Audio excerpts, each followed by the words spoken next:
میرسونم که احتیاط کنید، فرزندا را به یگان بیرون برادرای عزیز برای آنه که اینها مقصد حافظای قرآن و عالمای دین میشوند روان نکنید.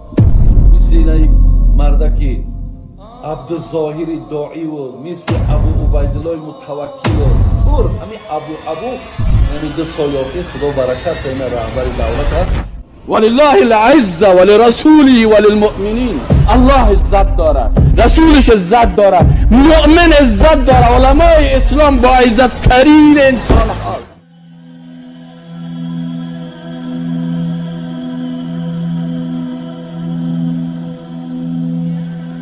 از من سوال کردن که حاجی بابا ما امروز امکانیت داریم که بچه ها مونا فرزندا مونا چچنستان یا داغستان یا مصر یا ترکیه یا دولت های عرب برای تحصیل علم اسلامی روان کنیم. همین امکانیت ما پیدا کردگیم. مقصد شما در همین مسئله چی مصلحت ما میدید؟ یعنی مقصد اونا که کدام دولت بروند، کدام مقصد از همین بین همین دولت ها کدامش انتخاب کنیم که مقصد بهتر و خوبتر است. شما فرزنداتون بر این دولت هایی که نام گرفتین روان نکنید. فرزنداتون با این ملک هایی که نام گرفتین روان نکنید. هیچ جای فرزنداتون روان نکنید.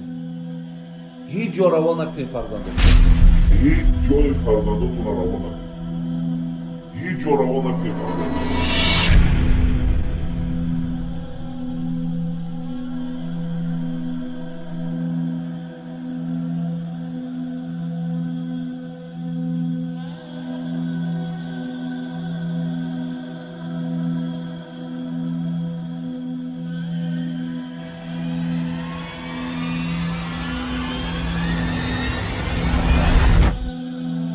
در صفحه اول قرآن 3 طایفه را بر ما نشان میده. باز کل قرآن سر زمین 3 طایفه گپ میزنه.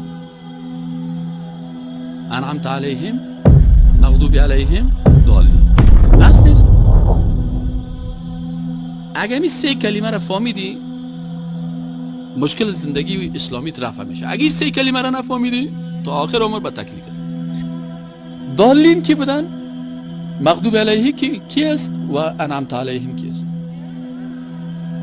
ضالین کسی است که اخلاص داره، عمل داره، عبادت داره، علم نداره. این یا ضال گمراه شد. نصرانی ها بسیار خوب اخلاص داشت، بسیار خوب تقوا داشت، بسیار خوب بردبار بودن، بسیار خوب عمل میکردن، لکن علم نداشتن. چون علم نداشت شیطان شرک آورد در بین اخلاصش داخل کرد.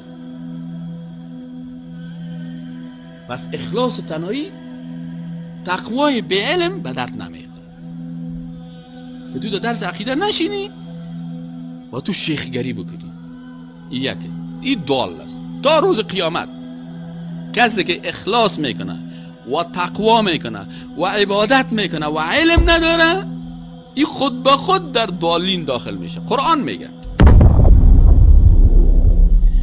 کسی که علم داره، خوب عالم است، لنگی سب چی میگه و کالای سفید چی میگه و قیفه چی میگه، ای باز اخلاص نداره، عمل نداره، تقوا نداره، ای باز غضب الله سرش نازل میشه.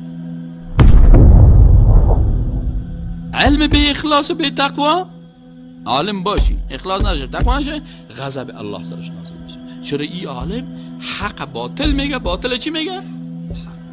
ای علمای یهود بود، ای عالم خوب عالم بودن و تو پیغمبر مشناختن یعرفونه کما یعرفون ابناءهم. قرآن میگه از بچه خودم کرده پیغمبر خوب میشناخت، لکن چون تقوا و اخلاص نداشت، علم داشت، غضب الله سرش نازل.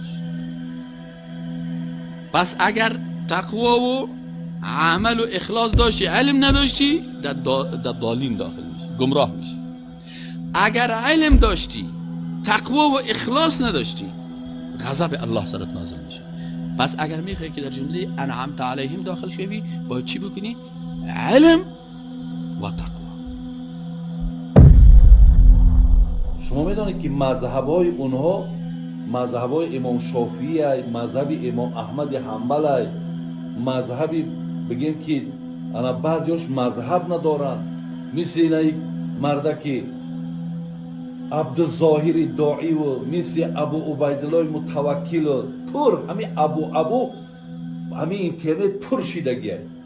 شما گارانتی دادم میتونید که بچه های شما جای امینا را پگا ایواز نمیکنن. باز روز قیامت الله حکم میکنه که کی موحد بود، کی مردم به وحدانیت الله دعوت میکنه و کی مردم به شرک